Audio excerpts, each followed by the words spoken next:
श्रीराम समर्थ। ब्रह्मानंदं परमसुखदं केवलं ज्ञानमूर्तिं द्वन्द्वातीतं गगनसदृशं तत्त्वमस्यादिलक्ष्यम् एकं नित्यं विमलमचलं सर्वधी साक्षिभूतं भावातीतं त्रिगुणरहितं सद्गुरुं तं नमामि। भगवान गुरुदेव, आपल्या चरणकमली आमचे शतशः प्रणाम असोत।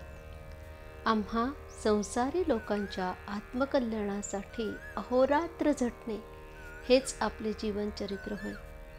आम्ही आपले खरे मानसपुत्र आहोत। आपण भगवंताचे नामधन आमच्यासाठी ठेवले आहे। त्या नामात गोडी उत्पन्न व्हावी आणि आमचे मन नामात रंगून जावे, हीच आमची आपल्या चरणी एकमेव प्रार्थना आहे।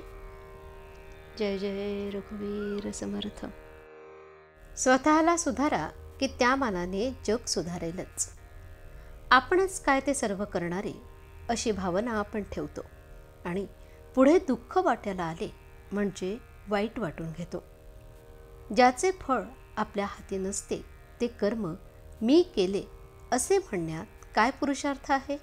मी भगवंताचे कृत्य भगवंताला अर्पण करतो असे म्हणतो, याचा सुद्धा अभिमान आपल्याला होतो। जगात सात्विक वृत्तीने वागणारे पुष्कळ असतात, पण मी करतो हा अभिमान त्यांचाही सुटत नाही। खरोखर नुसत्या कर्माने परमार्थ साधत नाही। करता मी नाही हे समजले म्हणजे सर्व साधते। नसलेले करतेपण आपल्याकडे ओढून घेऊन माणूस सुखी किंवा दुःखी होतो। ज्याच्याकडे करतेपण आहे त्याला ते देऊन आपण सुख दुःखातीत राहावे। खोलीतल्या खोलीत जो सुख मानून घेतो तो कैदी खरा सुखात असेल असे आपल्याला वाटते। देहाच्या पलीकडे काही नाही असे मानू लागलो आणि विषयातच सुख पाहू लागलो तर ते त्या कैद्याप्रमाणेच नाही का? पण त्याच्या पलीकडे काही आहे हे त्याला समजले नाही तोपर्यंतच हे सुख वाटेल। एकदा का बाहेरची हवा कैद्याला लागली म्हणजे तो नाही म्हणणार कैदीपणात चांगला म्हणून। त्याचप्रमाणे एकदा भगवंताच्या आनंदाची हवा लागली म्हणजे माणूस नाही विषयात राहणार। चित्त आपल्याला निर्विषय करता येणार नाही, पण ते भगवंताकडे लावता येणार नाही असे नाही। बुजार घोड्याला जसे चुचकारून घेतात तसे मनाला करावे। वृत्ती जिथे पालटायला लागते तिथे सावध राहावे। भगवंताचे स्मरण चुकले की काहीतरी अवघड वाटायला पाहिजे। आज नको वाटणारे नामस्मरण बळजबरीने करावे, म्हणजे हवेसे वाटणारे विषय जातात। प्रापंचिक अडचणीतून जर आपण मार्ग काढतो तर मग परमार्थातल्या अडचणींना का भ्यावे। जर आज आपल्याला विवेकाने सुखी राहता आले नाही तर आपल्याला सुख कधीच मिळणार नाही। नुसते गिरीकंदरात जाऊन कुठे परमार्थ साधत असतो का?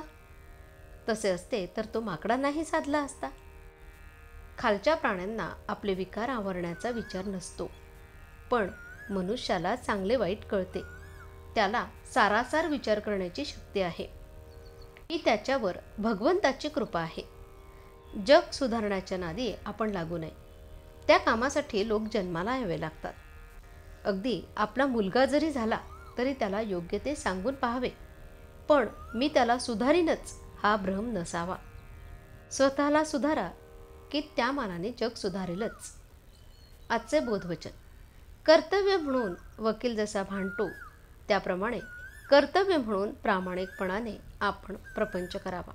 त्यामध्ये भगवंताला विसरू नये। जानकी जीवन स्मरण जय जय राम। श्रीराम समर्थ।